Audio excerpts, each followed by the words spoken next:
ప్రభుత్వం అన్నదాత సుఖీభవ పథకం అమలుపైన తుది కసరత్తు చేస్తోంది. పీఎం కిసాన్ తో కలిసి ఈ పథకం 3 విడతల్లో అమలు చేసే విధంగా ప్రభుత్వం నిర్ణయం తీసుకుంది. తొలుత ఈ నెల 20న పీఎం కిసాన్ తో పాటుగా తొలి విడత అన్నదాత సుఖీభవ నిధులు విడుదలగా వీలుగా ఆలోచన చేసింది. అయితే పీఎం కిసాన్ నిధులపైన కేంద్రం నుంచి ఇంకా స్పష్టత రాలేదు.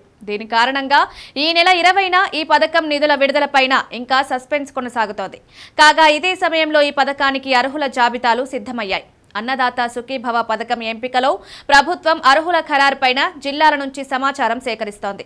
ఇప్పటి వరకు రాష్ట్ర వ్యాప్తంగా అన్నదాత సుఖీభవ పథకానికి 45,64,005 మంది రైతులు అర్హత సాధించినట్లు తెలిసింది.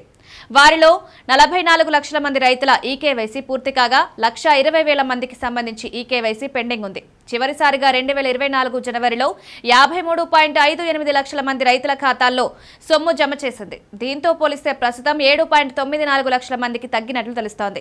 సాంకేతిక సమస్యలు, రెవెన్యూ చిక్కులు ఎదురవడంతో లక్షలాది మంది రైతుల వివరాలు పెండింగ్ లో పెట్టినట్లు సమాచారం. గత వైసీపీ ప్రభుత్వంలో చేపట్టిన భూ సమగ్ర సర్వే సందర్భంగా అనేక భూ సమస్యలు తలెత్తాయి. అవి ఇప్పటికీ అపరిష్కృతంగానే ఉండడంతో అన్నదాత సుఖీభవకు దరఖాస్తు చేసేందుకు ఆటంకంగా మారింది. ప్రధానంగా జాయింట్ ఎల్పీఎంలు, ఆధార్ అనుసంధానంలో తప్పిదాలు, మ్యూటేషన్లు, మరణించిన వారి పేర్లతో భూమి ఉండడం వంటి సమస్యలను కారణాలుగా చూపి నిరాకరించినట్లు తెలుస్తోంది. ఒకే రైతు పేరుతో అధిక విస్తీర్ణంలో భూమి చూపించడం, వెబ్సైట్లో ఒకరి సర్వే నెంబర్లో వేరొకరి భూమి నమోదు కావడం తదితర సమస్యలతో ముడిపడి ఉన్న రైతుల ఫిర్యాదులను పరిష్కరించాల్సి ఉంది.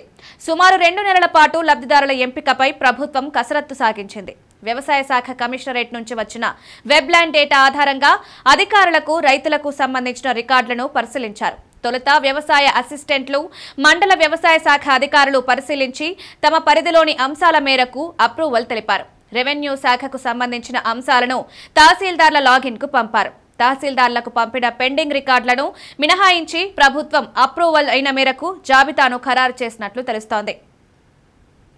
గత ప్రభుత్వం డి పట్టా, ఆర్ఓఎఫ్ఆర్ సాగుదారులకు రైతు భరోసా వర్తింపజేసిన అన్నదాత సుఖీభవకు వారిని ప్రభుత్వం అర్హులుగా గుర్తిస్తుందా లేదా అన్నది స్పష్టత రావాల్సి ఉంది.